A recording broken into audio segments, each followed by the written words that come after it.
Megatron Rising Part 1 is the first part of the Season 1 finale and 15th episode overall, first airing March 29, 2008. In it, Megatron is finally meeting up with the rest of the Decepticons. Shenanigans ensue. The episode basically picks up from the end of the last episode, with there being a blizzard, and Sumdac finally putting together Meg's body, which appears to have gone back to its Cybertronian form after mistakenly going back to Earth form. This is the last episode to mention it, but Meg's head, for whatever reason, is his Earth mode helmet, not his Cybertronian, for some reason. I don't know why they designed it like that. The power is failing, so Meg's is upsetty that he got his body. Sorry, just overpowered the generators. And Meg's finally remembers, oh yeah, the key. Gotta get that, because of these infernal setbacks. Infernal setbacks is definitely something over-the-top G1s, Meggs would say, but come on, man, you got plenty of time. The Autobots have surprisingly not even questioned all these Decepticons coming to Earth. Speaking about the cons, they're fighting over their pieces. I guess in what has to have been several months, because it's now snowing, since we last seen Blitznut. I guess Starscream only agreed to fish them out of the water, nothing about actually helping them put together. That's a really nice detail of Starscream reflecting in Lugnut's eye. Meggs finally gets him to pick up, and remember about that damn key.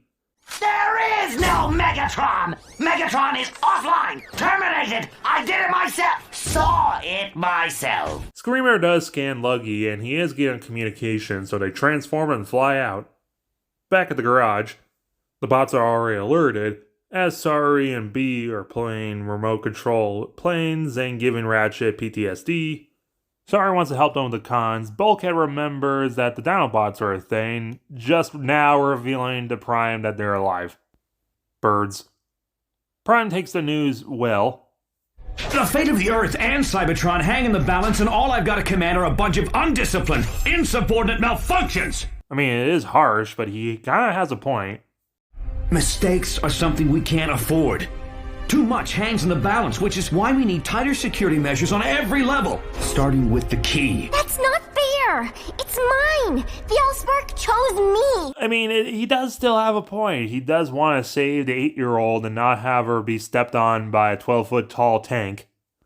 Also, I just noticed, despite having the EMP generator back, Ratchet still has the arm scar. I don't know why they didn't just, patch it over. So eventually Optimus just takes the key from Sari. She's upset and runs away as B goes after. But again, there's 5 of them with 3 dinosaurs that might not even cooperate. And last time they dealt with just Starscream, Optimus died, and they barely were able to defeat Blitzwing and Lugnut, so they're fighting uphill. With Sari, she gets grabbed by a wandering spider. Well, B's not listening. Ratchet go to the ship. The Dinobots and ask for their help against the Decepticons. Fine, but I'm coming with you. Black Arachnia is like, well, look, I was rejected, you're rejected, we should, hang out. Ratchet's immediately getting pummeled by Blitzwing and Lugnut.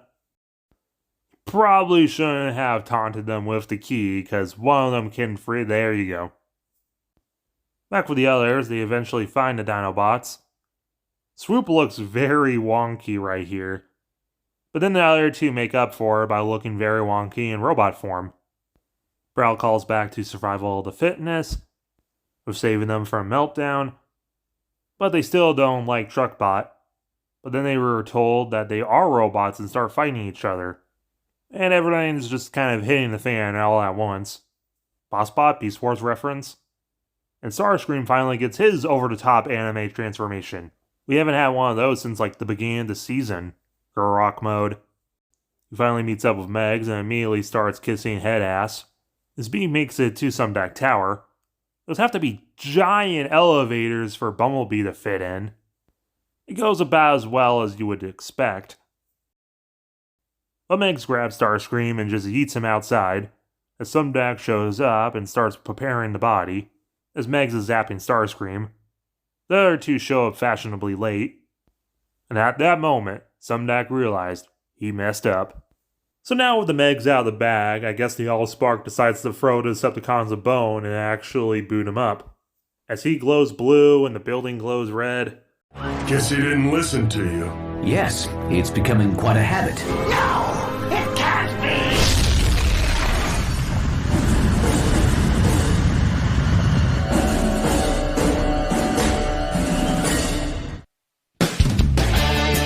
It's a pretty good start to the finale. While the Dinobots animation is pretty wonky, which we'll get to next part, there's also some really great animation. Fun character interactions, Optimus putting the foot down and becoming a leader, and Megs finally gets a new body. Overall, I'll give this episode a 7 out of 10. Stay tuned for part 2. Megatron's design and animated is great.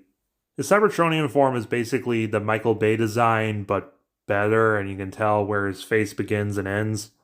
His Earth form is basically an exaggeration of his G1 design. It really works. I love the big shoulder pads, his helmet.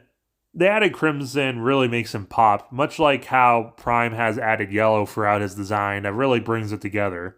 We don't see it until part 2, but spoilers, Megs turns into a double-bladed helicopter. Helicopters are uncommon, but double-bladed helicopters are pretty rare in Transformers. Earthspark will later reuse the double-bladed helicopter form, but this is the thing that really sets Megatron apart from Optimus. He's usually stuck in semi-truck and maybe sometimes a fire truck. Well, Megs is allowed to have a lot more creativity in his alt modes because he can't be a gun anymore. Like usually he's a tank or a jet or something. But let me know you guys' opinions down below, as well as hitting that like button and subscribing.